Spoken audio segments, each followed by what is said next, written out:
am I? Well, that's an interesting question. And I believe if a person will start to study that and look for the answer, they'll find it. See, I think we live simultaneously on three planes of understanding. We're spiritual creatures, we have an intellect, and we live in physical bodies.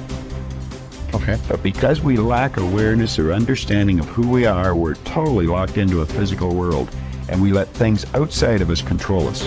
95% of the population are reacting to life. They're not really living at all. Don't waste your damn life. And then you think, well, why would people be resistant to that message? It's like, well, you really want to wake up and figure out that you're wasting half your life? And when people do that kind of wasting, they actually hate it. It's like, so it's painful. It's painful to recognize that. I believe that all of us came here with something. All of us showed up to give something, and that nobody's going to give that service that you have to give. No one's going to produce your product. No one's going to write your book. No one's going to open your academy. No one's going to begin to create your daycare with a special curriculum to help to cultivate the high self-esteem in our children. That's your idea. And if you don't bring your idea out here, when you die, all of us will suffer because we've been deprived of your genius because you allowed butt to keep you in the bleachers and not pursuing your greatness. You take it to your grave with you. And that's what most people do. Our imagination, there's a power flowing into our consciousness. And through our imagination, we build the image of what we want. This is the dream. I see what I want. And I've got this beautiful dream. I impress it upon the subconscious, and it turns into a desire. So you don't get what you want, you get what you desire. Waddell's pointed out in Science of Getting Rich, the desire is the effort of the unexpressed possibility within, seeking expression without, through your action. Well, that desire is expressed through the instrument of the body because it changes the vibration of the body's in. The vibration causes you to act, and the action sets up an attraction. And it's the action attraction that alters the results. You may not be able to do all you find out. I understand that. You may not be able to do all you find out, but you should find out all you can do. See, you don't want to wind up at the end of your life and discover that you've lived only 1/10 of it. And the other 9/10 went down the drain. Not for lack of opportunity, for lack of information. If you fall down 100 times in a day, what does it matter? For a committed man, there is no such thing as failure. If you fall down 100 times, 100 lessons to be learned. If you commit yourself like this to creating what you really care for, now your mind gets organized. Once your mind gets organized, the way you think is the way you feel, your emotion will get organized. Once your thought and emotion is organized, your energies will get organized in the same direction. Once your thought, emotion and energies are organized, your very body will get organized. Once all these four are organized in one direction, your ability to create and manifest what you want is phenomenal. You are the creator in many ways. Often I begin a seminar with a little exercise. I ask the audience, how many people here would like to double their incomes? Almost everyone smiles and raises their hands. I then ask, how many people here would like to lose weight, get out of debt, achieve financial independence? Again, everyone smiles, some people cheer, and they all raise their hands. Then I say, wonderful, these are great goals that everyone has. We all want to make more money, spend more time with our families, be fit and trim, and achieve financial independence. Not only do we all want the same things, but we all know what we have to do to achieve them. And we all intend to do those things sometime. But before we get started, we decide that we need to take a little vacation to a wonderful fantasy place called Someday I'll. We say that, someday I'll read that book. Someday I'll start that exercise program.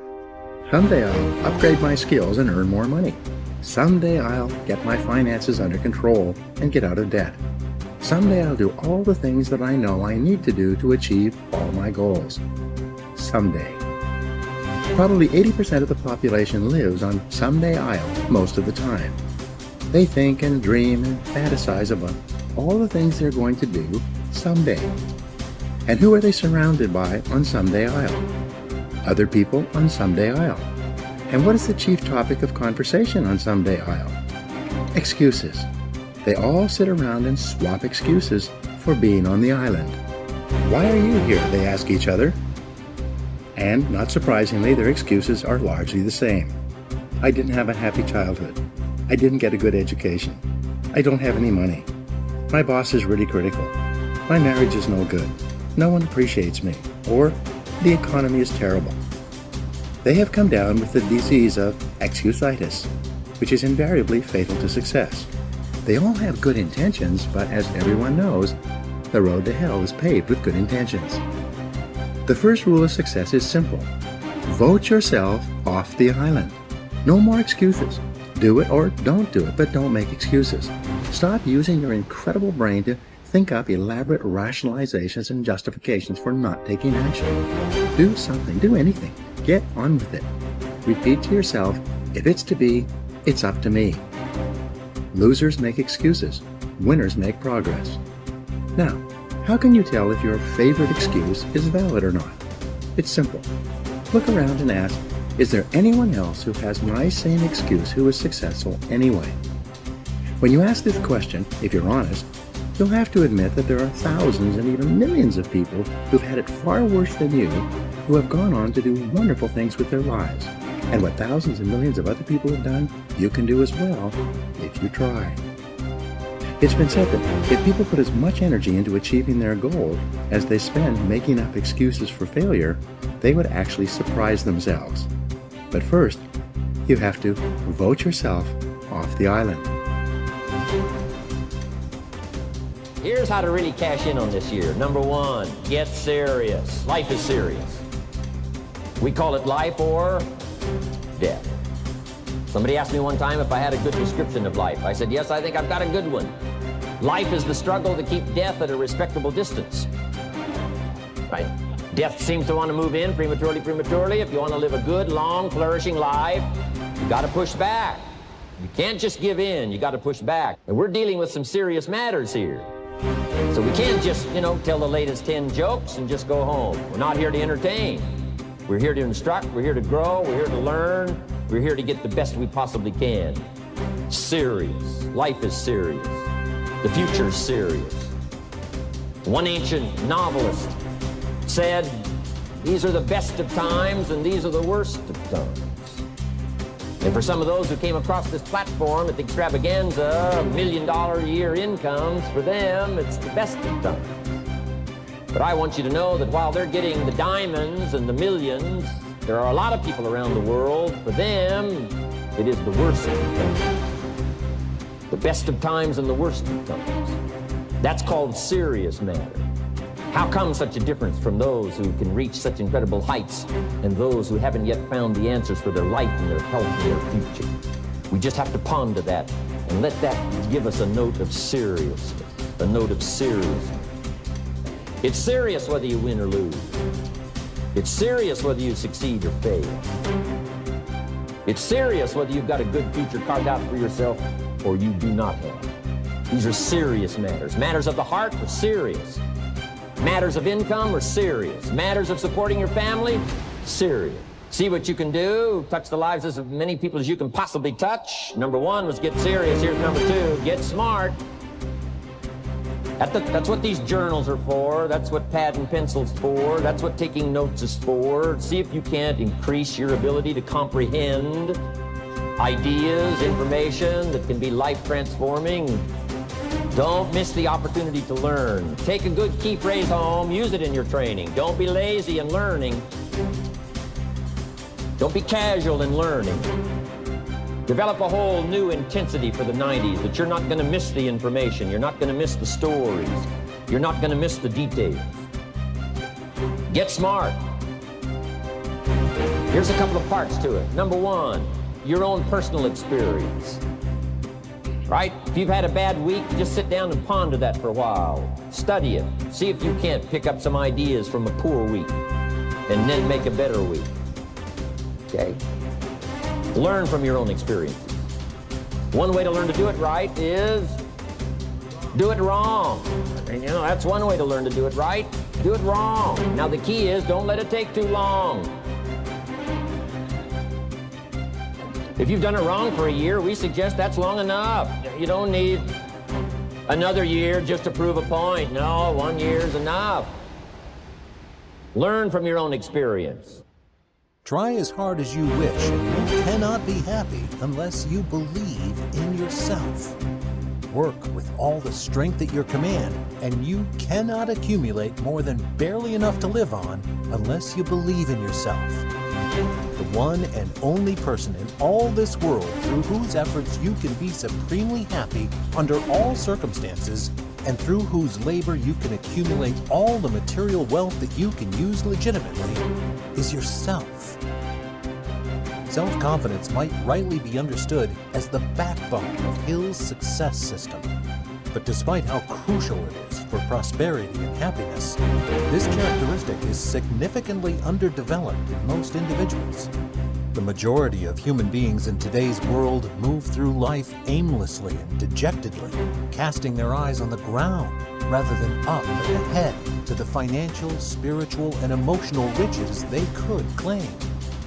They allow external opinions to dictate how they see themselves and how they see the world. Their passivity permits negative thoughts to infiltrate their subconscious mind, which then undermines them by working to translate those dominating ideas into reality. As a result, people without self-confidence drift through life, endlessly dissatisfied with their circumstances and using this unrest as an alibi for their poor self-regard. The time for self-doubt and self-criticism is over. Your faith in yourself and your ability to attain your chief desire make the difference between your success and failure. Hanging in the balance are your emotional and financial security. Today, this very minute, you begin a journey of discovering, acknowledging, and sharing your strengths so that you can retain the energy and motivation you need to achieve your goals. With a strong sense of self-worth, no amount of poverty can keep you from success. Confidence is a state of mind necessary to succeed, and the starting point of developing self-confidence is definiteness of purpose. When you recognize that you are not powerless to change your circumstances, that regardless of your material resources, you have a priceless asset in your thoughts that can be directed toward achieving exactly what you want in life, your motivation and your ability to accomplish more in life will greatly improve. You will realize that you, not anyone or anything else, are the master of your fate and the captain of your soul. Something unpleasant happens to you during the day. Go to the mirror and say, "I love you anyway." Because events come and go, but the love that you have for yourself can be constant. And it is the most important quality you possess in your life. If something wonderful happens, go to the mirror and say thank you. Acknowledge yourself for creating this wonderful experience. You can forgive in the mirror too. Forgive yourself and forgive others. You can talk to other people in the mirror, especially when you're afraid to talk to them in person. You can clean up old issues with people, parents, bosses, doctors, children, lovers. You can say all sorts of things that you would be afraid to say otherwise. And remember to end by asking them for their love and approval, because that is what you really want. People who have problems loving themselves are almost always people who are not willing to forgive, because not forgiving shuts the door to the heart. When we forgive and let go, not only does a huge weight drop off our shoulders, but the doorway to our own self-love opens up. People will say, "Oh, such a load is dropped off." Well, of course it has, because we've been carrying this burden forever. Dr. John Harrison states that forgiveness of both the self and the parents, coupled with the release of past hurts, cures more illness than any antibiotic ever could. It takes a lot to make children stop loving their parents, but when they do, it takes even more for them to forgive them. When we won't forgive, when we won't let go, we're binding ourselves to the past. And when we are stuck in the past, we cannot live in present time. And if we are not living in the present, how can we create our glorious future? Old garbage from the past just creates more garbage for the future.